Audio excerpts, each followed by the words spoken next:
All right, y'all. Welcome to Homeroom with Smooth. All right, I got to meet Ramon Perez. All right, and this is episode number 378. He's here to talk to you about his work for the Digital Democracy Project. How's it going, man?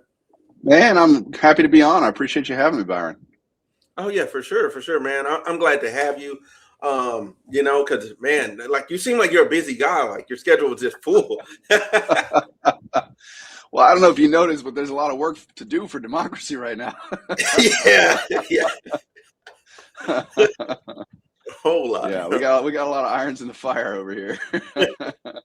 Yeah. So, can you give people like kind of like a quick like what you guys are doing and like how you guys are trying to help people get involved?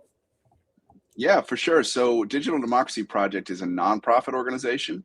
We make civic technology. We're using mobile voting software that's actually now being used in several states for people to vote on their phones. We are partnered with a company called Votes, which is the one building that mobile voting software, but we use it for a different purpose. We verify people against the voter file. We verify that they're not robots or AI, deep fakes by checking that they scan a selfie and a photo ID that matches what's on the voter file. So we're verifying their voter registration, and then we're letting them have a say on legislation that's being debated in Congress. So we load legislation like the Iran War Powers Act was a big one. Funding Department of Homeland Security and ICE was a big one that's going on right now. Reconciliation bill that's being debated. So we let people see the legislation. We put it up on our website. We provide AI-generated summaries that our legislative tracking team approves so that we can give people kind of a plain language understanding of what's in the bill, because the bills are pretty complicated a lot of times. They're kind of hard to read, written by lawyers. They're not easy to understand. So we try to summarize it and make it easy for people to understand the legislation. We load that into the app so that they can form an opinion, and then they can decide, yeah, I agree with this legislation or I don't. And then every couple hours we're loading how are people voting around the country, and with a breakdown by U.S. House districts. So because we know that they're verified voters, we know which U.S. House district they're in. That way their congressman knows these are people who actually live in my district. They are registered to vote, and that's been proven. So the value to a congressman is that currently they get a ton of email. Most of it gets ignored because so much of it is fake at this point. It's either filled out by forms by robots or it's AI generated. So they mostly just discard it because they can't verify it. So for them, the value is that they're getting real input from their voters before they have to take a vote on the floor in DC.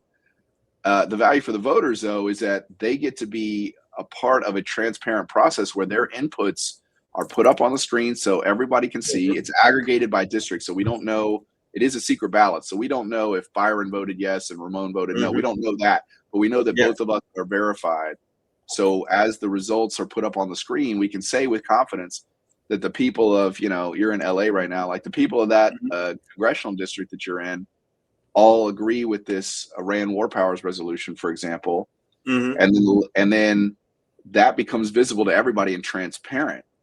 And also at the end of the session, we compare what did people want in the app and what do the legislators actually do on the floor of the Congress, and how often do they match? So every legislator gets a scorecard. It's like a baseball card, basically. But every legislator gets measured against their own district to see are they really representing their voters, so that when come election time, you get to decide as a voter, is this guy doing a good job, or maybe somebody else should take a chance. Man, that's actually like really good, because too many times you'll have like these special interest groups and different other like corporations and all that are basically they bought out all of our politicians, or they bought out like a piece of the legislation to where it was going to be good, but then they got it maneuvered a certain way, or they got an exemption put in for them. But it doesn't sound like an exemption for them. It's like, oh, if you have between 1,000 and 1,000 like 400 like employees, and they'll have like just that number, and it's just them. Like it's something very arbitrary. Like it's not it's no like real range. And I just I just really look forward to like engaging with your platform, because I know I'm going to register to use it as well. Nice. Yeah. Now that I know about it, because people need to know like how important it is to engage with your politicians. Like it is incredibly important. I think we've lost something from the newspaper days where people were like, really informed. Right. Yeah, that's a great point, Byron, because it used to be like we started this project in Florida, and we started with Florida legislation. And in Tallahassee, there used to be beat reporters that would cover all these bills and provide you with the summer, understanding what the policies are, tracking how legislators would vote on them. They would do all the hard work of sifting through the documents to write an article about it. And a lot of those folks just don't exist anymore. They don't have as much coverage because a lot of local news has been gutted and consolidated, and there's just not as much. Now I think there's actually a lot of coverage of the U.S. Congress, but mostly the sort of chaos and the sort of inability to get much of anything done. So there's a lot of the drama that eats up the news cycles. And then of course you get the bias from whichever media outlet you get your news from. So we're trying to get back to basics, like you're saying.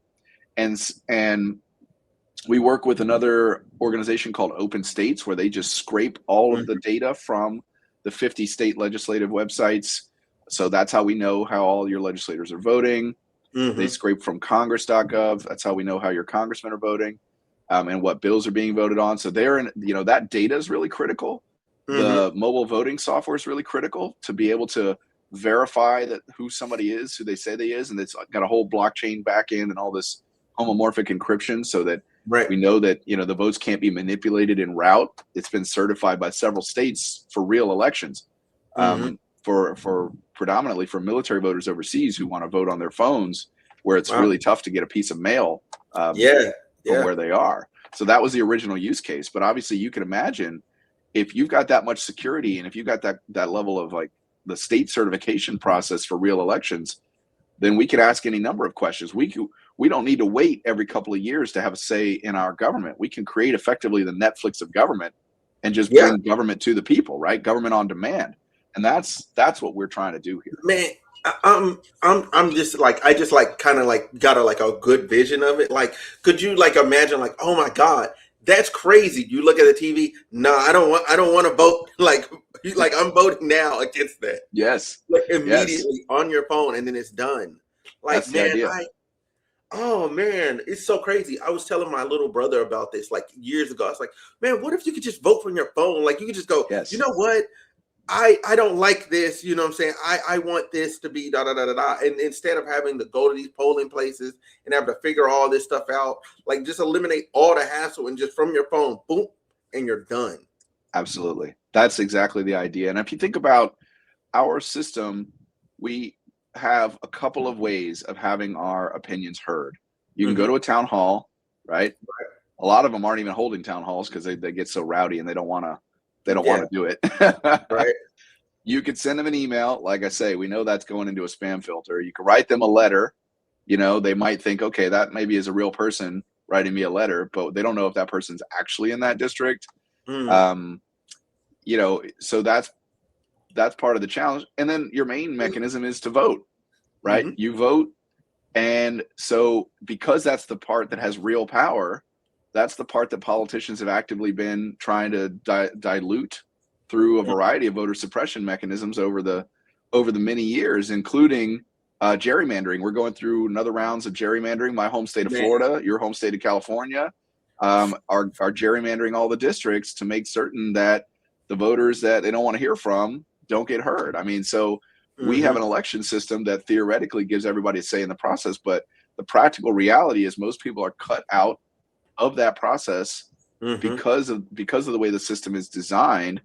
The districts are so heavily gerrymandered that they're really not competitive in a general election. So the primary election is the only election that matters.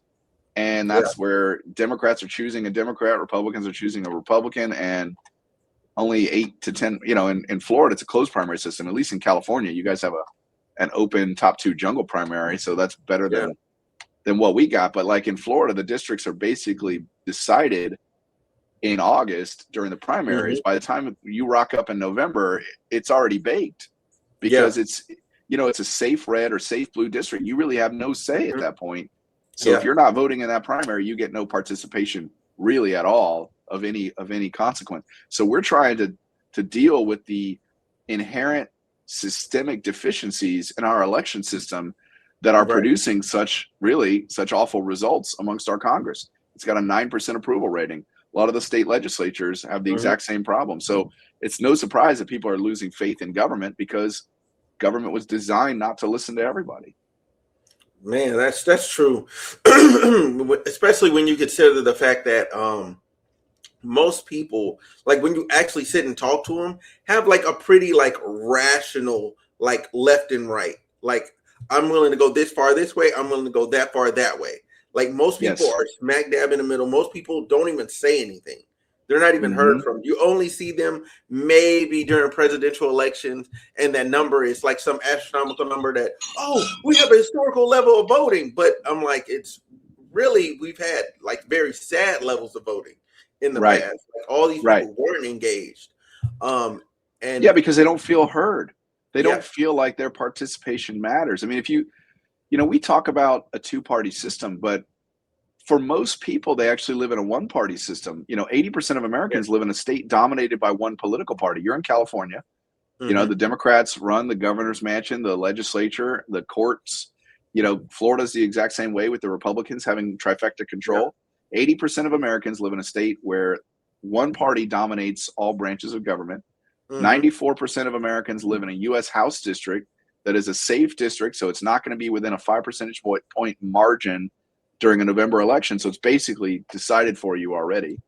And we talk about a two-party system when most people live in a one-party system. And you're spot on, Byron, that what we've observed with this project is that people, when given the actual policies to form an opinion, to read and understand what the bill actually does and form an opinion, most people are not extreme in their ideology, and they don't actually exist in this left-right spectrum. That is an entirely artificial construct that is forced on us because we have a two-party system. So because we have a two-party system, the media is designed around that two-party system. So they always categorize everything into those two buckets. And then it's just this constant tribalism of like, which bucket do you fall in? All right, now let's fight over something. And that's just not how people actually see the world. And when you put these ideas in front of them on whatever it is, like defense spending or school vouchers or even abortion or marijuana or some of these things that used to be theoretically controversial, there's actually more broad spread agreement than you might think, where you've got these, like I get emails from people all the time too. I got an email just last week from somebody saying, I believe we should have, close the borders and control immigration, but I also don't want ICE running around without, basically wearing masks and unmarked vehicles snatching people off the street. Right. So like a person can hold those two ideas in their head at the same time. And then we're just trying to give them a mechanism where they can actually express the complexity of their worldview directly by being part of the debate. Yeah, and I think that last part right there, the complexity of their worldview, like when you think about it, like nothing's that black and white, like everything's very gray, and there's always a point where it's too far, like for instance, like what's the one, like I guess it's like Citizens United or whatever, they gave corporations like a voice or whatever. Like, sure, can a business like petition their legislator? Yes, but a step too far was like saying like, oh, they're a person. Like, whoa, no, you're not. You're a group of people working under an organization, but you're not a person. Like, Apple is not a person. Like, you can just Apple could go bankrupt today, and we're not holding a funeral. Like, it's just gone. Like, it's just gone. A bunch of people with their iPhones and a little casket with a little pallbearers. Yeah, I think you're spot on. And I mean, like, we need to recognize that our two-party political system drastically oversimplifies that complexity, the complexity about the world.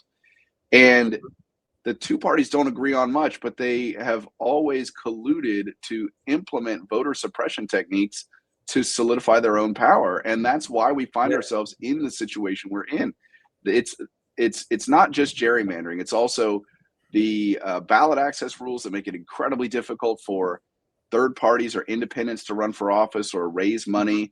It's the massively expensive campaign financing system, which requires you to basically take a ton of money from lobbyists and industry groups in order to finance these campaigns. So of course there are strings attached to all of that, right? And that's why the other thing is that Congress specifically has been cutting their own budget for legislative staff since the mid-90s. And so they don't have a lot to pay high quality people who can actually study this legislation and form good policy. And so the lobbyists just run circles around them. All that subject matter knowledge has been lost, and anybody with any real talent for policy nuts and bolts leaves to go work for a lobbyist to make 3 times as much money. So it's tough to keep those folks. So we ought to disabuse ourselves of the idea that we elect somebody to go to Congress on our behalf because that person is, they're smarter than me. They're gonna dig into the details. I'm gonna get on with my life, and I don't have time for this. I can't understand the legislation. It's too complicated. I don't understand all the procedures and all that. Like, we now have the tools to truly simplify and explain the process for people so that it does lower that barrier to entry. Right. You can just whip out your phone and express your opinion. And we provide, a couple of months ago, we rolled out an AI chatbot that sits on our website. We load hundreds of thousands of pages of legislative documents into its knowledge repository, so it can give you detailed answers. Like if you say, how does the One Big Beautiful Bill affect food stamps? I heard something about it on the news, right? And it can go in and be like, oh yeah, it's section 231F or whatever. It's, it's going to introduce work requirements for food stamps. That's going to, possibly affects people in this type of income range, that kind of stuff. Like, you can get high level of detail beyond what you can get from, a ChatGPT or Google search or something like that, because we're feeding all the documents directly. So you can go straight to the black and white of the text and understand without the media bias and social media algorithms. Yeah. You can get to the truth of it, regardless of whether it was a Republican or a Democrat who wrote that bill. You can decide for yourself if it makes sense for you and your community. Yeah, and I look forward to engaging with that part of the app. And I'm telling like for my coworkers that watch my show, hey, like, I'm telling y'all, I'm forcing all of you to download this. Like, I figure out how it works. I'm forcing all of you to download this. So then we can have actual debates on stuff, and actually everybody knows what's going on, because I feel like we all come in, and what I love about working with them is everybody has their own different like angle and spin, like, because everybody's from different places, so everybody has their own level of how they engage in like different policies and what's their like. I'm not compromising on this whatsoever. But when you're actually able to see the policy and actually understand why somebody else might feel a different type of way, because I consider myself moderately informed. I'm not like informed to where like I can like I know every policy detail, but I'm informed enough to go, no, that's not right. Like, right. And I feel like a lot of people, and just in general, just like, and I'm not talking about them anymore, just the broad public is like, oh, I guess. Like, no, you should not be, oh, I guess, with your life, your livelihood, and the future of the next generation. Because the policy, you don't look at a policy on how it affects you. Look at how it affects the next generation, because that's when it's going to be fully, by the time it gets fully implemented and running, because government is slow. Like, you're probably about like 2-3 years down the road, then you start seeing the effects of it, and you're going, man, oh man, like, let's say they have an election, right? And I'm saying now whoever else is president, the next person. So let's just say like it was like the next person's Kamala, right? Like, then you start blaming her for problems that this legislation that happened this year had effect on. Like, you can't blame people for problems that were created by the Congress of today. Correct. Yeah, I think that's exactly right. And we are trying to give people the tools to do precisely that, educate themselves, especially because uh, most people are not going to engage on every topic, but they'll have a Right. topic they care a lot about. They might care a lot about charter schools, or they might care a Mm-hmm. lot about taxes, or they might care a lot about climate change, or whatever their topic Mm-hmm. is, guns or abortion or whatever. So they'll, we want to give people a platform where they can gauge as much or as little as they want. And Mm-hmm. that's what I think a lot of people do. They typically will come in, focus on, a couple of bills that look really interesting to them. Obviously, the Epstein files got a lot of attention. Yeah. The banning stock trading for Congress people, it's got a lot of attention. The Iran war powers resolution is an active debate right now, Mm-hmm. and we want to give people the chance to say, you know what, I want to engage on these high profile items and just ignore the rest, and that's totally fine too. We've got some Mm-hmm. people who are super voters. Every single bill they vote on, every one, even if it's something that they would never have thought of, because it doesn't get a lot of press attention. A lot of Mm-hmm. legislation may get zero coverage. So it might be the Yeah. first, and that's what people have told us too. They're like, man, this is the first time I've ever even heard of this, and it's really interesting, and it's kind of relevant, and it's getting no media attention. So I'm Mm-hmm. learning about these bills through engaging in the process. So yes, I would recommend to your audience, go to digitaldemocracyproject.org. There's a button that says vote. We've got links to download the app. The app is VOATZ. This is real election software. You can check them out. Mm-hmm. They're operating in several states for military voters overseas to cast an absentee ballot when they're in a deployed environment or somewhere where they just can't get a piece of mail. You can't get Mm-hmm. an absentee ballot through the mail. So they're doing really great work. I was a military officer myself. I was deployed during several elections, so I totally understand that. That's kind of how I got introduced to them in the first place. So you can download the app, or you can also vote through the website. There is a votes web portal. So links to that are on our website. But you can also, on our website, you can learn about all the bills. You can see how all the maps of all the bills that we've carried and how people have voted on Wow. them. And then all the bills you can find, you can either just look at the map and Well, see, okay, here's a bunch of bills where people have voted on, or you can go to a specific bill and see, here's how people voted on this bill, and then here's how all the legislators voted on this bill, everybody in the House and everybody in the mm-hmm. Senate, and did that match the district? So, people from California, what did they think on this bill? People from, Florida District 3, what did they think on this bill? Mm-hmm. And you can get that breakdown. But then we also provide a scorecard at the end of every legislative session. So every legislator gets what looks like a baseball card, and we're about to produce new ones here. I think they'll be actually out in the next couple of days. I'm working with the product team to get these released. But Oh. we'll be producing new scorecards in the additional states where we've been doing state level legislation, and then for our federal members of Congress, House and Senate. So those will be up to date with all of their votes from this year, Wow. so that they're in preparation for the November election. People will have Okay. some concrete data, because we want people to go to the polls informed, to say, is this person truly representing me?